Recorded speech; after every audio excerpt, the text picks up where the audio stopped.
I haven't done a video in a while. I've done a video similar to this, but I did just have like a couple of more hacks I wanted to add. As we know, when you're taking the Pangaea out of the bag, it can be kind of a mess because of the shape of it. So what I'm doing is I have these little coffee cans from my espresso, and I'm just going to pour the Pangaea in here and put the lid on it. And then I'm just going to cut the label off of the bag and stick it on the can. That way I know what's in it. And it's just easier to get the Pangaea out of it. So that's hack number 1.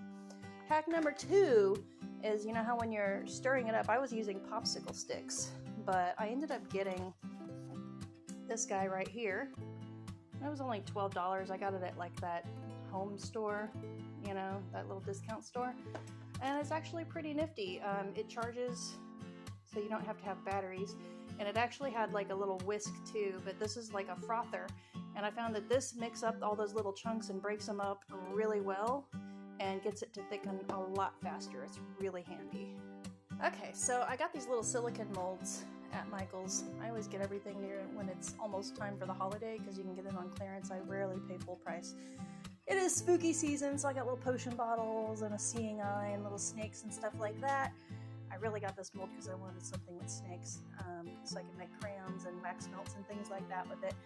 Anywho, so I am going to get me a little funnel to make it easier to put these into the can, and give me a moment. Okay. Alright. So this will work, you know, for any of these reconstituting things. You know, if it comes in a pouch, of course you can put it in any container you want to. It doesn't have to be a coffee container. This is just for convenience sake. Now, I usually keep my Pangaea in a freezer so it stays fresh.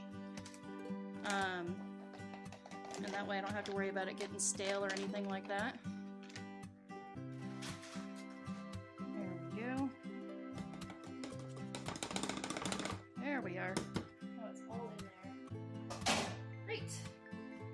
So now I'm going to go ahead and mix some of this with water, and then we'll froth it up.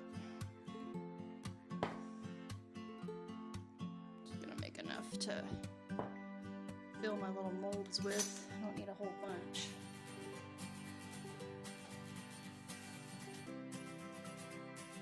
Just add a little bit of water at a time so we don't make it too runny. And this has a few different settings. Come on now. I think I made it too thick. If there's any pressure on this thing, it doesn't really spin, so I think I need to add some more water. Alright. Alright, here we go. I'm going to add a little bit more water. This is just on the first setting. Let me put it on the next highest setting and see how that does. There we go, we're moving now.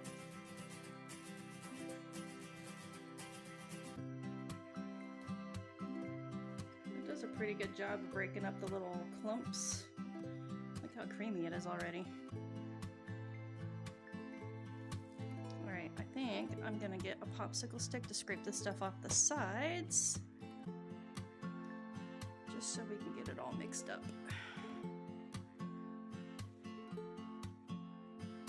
I really like Pangaea for my crested geckos.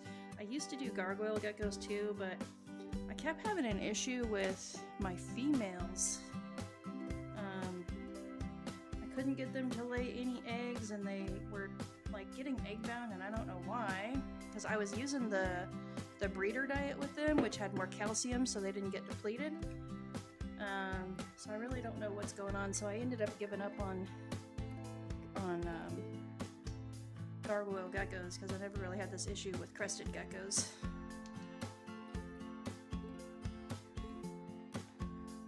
Started having the same issue with my tokay geckos.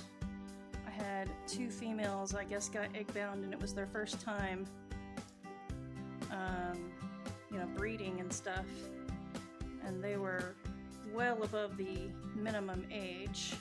One of them was one of my first ones that I ever captive bred. She was about 5 years old, So, and she was a healthy girl.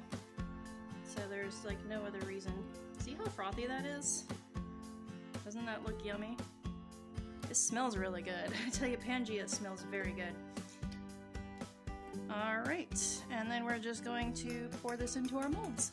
I usually have the foresight to mix this up in a measuring cup so I can pour it out, but I did not have that foresight today, so this might get a little messy. We shall see. I don't know if I necessarily want this little stem going up here, just because I need this to be able to fit into their little bowls.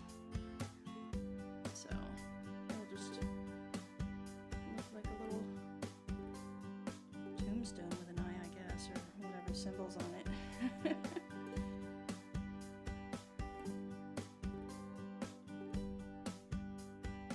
There we go. So you get the gist of that.